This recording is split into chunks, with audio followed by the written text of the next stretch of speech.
So guys I saw my self के एक और एपिसोड में आप सभी का स्वागत है। और देखो भाई, finally it's time to talk about Dhurandhar now. देखो यार, 90% से भी ज़्यादा आप लोग ये मूवी देख चुके होंगे, तो मैं कोई स्पॉइलर वार्निंग तो नहीं देने वाला हूँ।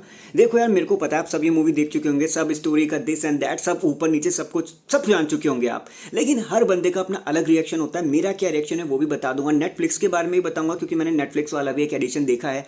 लोग बहुत सारी बातें बना रहे हैं उस मूवी को लेकर, तो चलो मैं आपको बताता हूँ कि एक्चुअली बात क्या है। सो चलो लाइक एंड सब्सक्राइब करते चलो मेरे भाई, तो ज़्यादा टाइम ना वेस्ट करते हुए। तो देखो भाई, सीधी सी बात यह है कि धुरंधर मूवी है तो एक्सीलेंट। चाहे आप अक्षय खन्ना की बात कर लो, चाहे आप बेदी साहब की बात कर लो, चाहे आप सौम्या की बात कर लो, फिर चाहे आप रणवीर सिंह के बारे में बात कर लो, भाई क्या ही फिनोमिनल रोल किया इन लोगों ने। कुछ छोटे मोटे जो टिडबिट्स होते हैं ना, जो छोटे छोटे मंडू टाइप के बंदे भी वहाँ पे होते हैं, वो इतने एक्सीलेंट एक्टरों को वहाँ पे रखा हुआ है कि भाई ये मूवी एकदम पीक पर चली गई। 1000 करोड़ से भी ज़्यादा का ये बिजनेस कर चुकी है वर्ल्ड वाइड, मतलब 1300 करोड़ के आसपास एक बिजनेस कर चुकी है जब मैं ये वीडियो बना रहा हूँ। तो धुरंधर A+ मूवी है, एक नया टाइप का सिनेमा जो हमें देखने को मिला। और ये शायद उन रेयर मूवी में से एक है जो अपने 1-2 महीने के बाद ही अपना सीक्वल भी लाने वाली है। मतलब अगर आप धुरंधर के बहुत बड़े वाले फैन हो तो मेरे भाई आपको ज़्यादा इंतजार नहीं करना है। मार्च को, कुछ 9-10 मार्च को इसका एक और एडिशन आने वाला है, सीक्वल आने वाला है, जिसका नाम रिवेंज दिया जा रहा है। तो देखते हैं वो कैसा रहेगा। लेकिन मेरे लिए ये धुरंधर मूवी कैसी रही बताता हूँ। भाई मूवी तो एकदम एक्सीलेंट है। इसमें खून खराबा, गोर वगैरह और दरिंदगी आपको सब भर भर के देखने को मिली। लेकिन वो चीज़ ना टीस नहीं करती, क्योंकि जैसे जैसे आप मूवी को ग्रेजुअली देखते जाते हो आप उसके आदी होते जाते हो। कुछ भी आउट ऑफ द ब्लू नहीं है। आपको हर एक कैरेक्टर के लिए तैयार किया जाएगा, हर एक सीन के लिए तैयार किया जाएगा। सरप्राइजिंग फैक्टर वहाँ है, लेकिन आपका दिमाग चलता रहता है बैक स्टेज में कि चलो भाई एटलीस्ट ये तो अब हमें देखने को मिलने वाला है। संजय दत्त का भी रोल बहुत छोटा सा था, लेकिन भाई बहुत कमाल का रोल था वो। लियारी टास्क फोर्स के साथ वो काम कर रहे थे और भाई क्या ही रोल किया उन्होंने भी। वैसे भी संजय दत्त इस तरीके के रॉबी नवाबी जो लुक होता है ना, बड़े ही कमाल के रखते हैं उसमें। तो भाई देखो, मूवी एकदम खतरनाक थी, स्टोरी एकदम सिंपल तो नहीं थी, लेकिन मुझे पता है उसमें क्या चीज़ पसंद आई कि भाई जिस तरीके से चैप्टर वाइज चीज़ों को दिखाया गया, चैप्टर 1, चैप्टर 2, चैप्टर 3, चैप्टर 4, 5, 6, 7। मुझे ना ऐसी चीज़ें बहुत पसंद आती हैं जब चैप्टर वाइज चीज़ें ऊपर नीचे चलती हैं।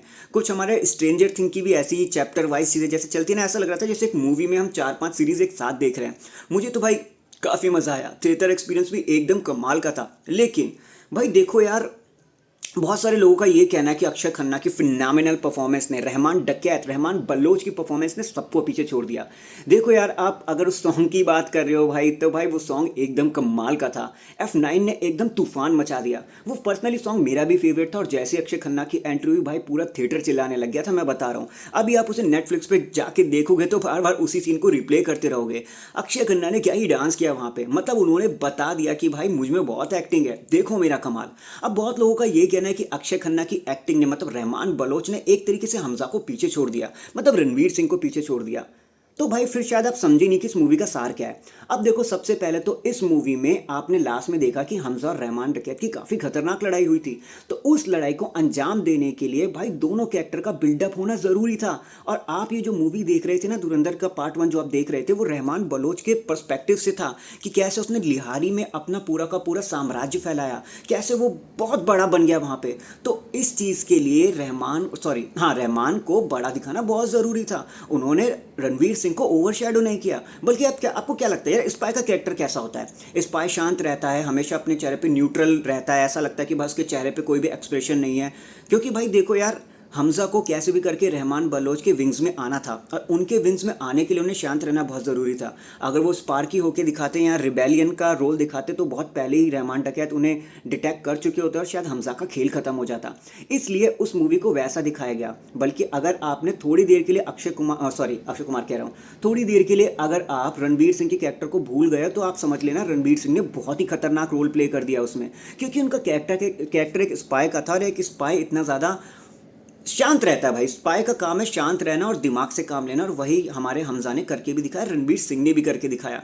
तो आप ये मत सोचना कि अक्षय खन्ना की परफॉर्मेंस बहुत ज़्यादा थी। मैं मना नहीं कर रहा हूँ, उनकी जो परफॉर्मेंस थी वो आस्कर वाली थी, समझ रहे हो, if you know what I mean.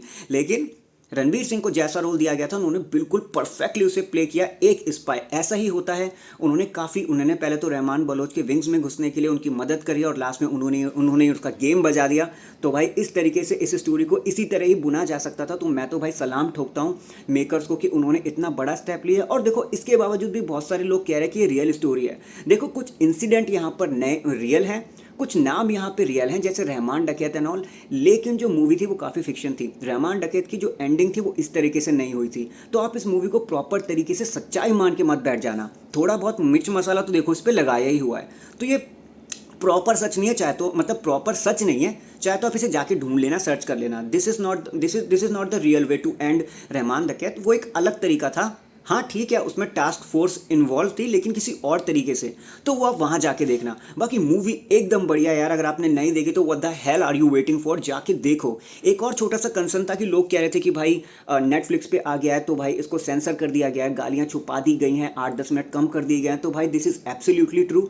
मैं उसका पहला हाफ और पूरा हाफ देख चुका हूँ और मैंने भी नोटिस किया कि 8 से 10 मिनट कम हुए हैं थिएटर से। और भाई जो गाली गलोच वाले सीन थे वो कम कर दिए, जहाँ पे संजय दत्त गाली देते हैं वो सीन कम कर दिया। रहमान डकैत जहाँ जहाँ पर गाली देते हैं वो सीन भी पूरी तरीके से काट दिए गए हैं। तो हाँ यार, अगर आपके लिए बहुत बड़ा बमर है तो मेरे भाई हाँ है, नेटफ्लिक्स ने काट दिया है। So that is it guys. देखो अभी के लिए तो इतना ही। ये तो मेरे इनिशियल इंप्रेशन थे धुरंधर को लेकर। हालांकि इनिशियल तो क्या ही है, मूवी को आए हुए 1-2 महीने हो गए, बट स्टिल यार कमाल की मूवी थी। पर्सनली मुझे काफ़ी पसंद आई। बाकी आपका फेवरेट कैरेक्टर कौन सा है? अक्षय खन्ना का रहमान बलोच, या फिर रहमान डकैत, या फिर रणबीर सिंह का हमजा अली मजारी? भाई कमेंट करके ज़रूर बताना। बाकी लाइक एंड सब्सक्राइब भी कर देना यार, ऐसा रॉ कंटेंट आपको और कहाँ ही मिलेगा। प्रॉमिस करता हूँ इस तरीके का ही कंटेंट बनाऊंगा, ऐसी ही न्यूज़ आपको देता जाऊंगा, बिना किसी इंट्रो, बिना किसी फालतू चीज़ों के, एकदम रॉ चुम्मेश्वरी। मेरी रिकमेंडेशन है यार, धुरंधर जाके देखो। अगर आपसे मिस हो गई है तो थिएटर पे अभी भी है, कमाल कर रही है। तो भाई नहीं तो नेटफ्लिक्स पे जाके देख लिए ना। तब तक के लिए चलो, टेक केयर एंड बाय।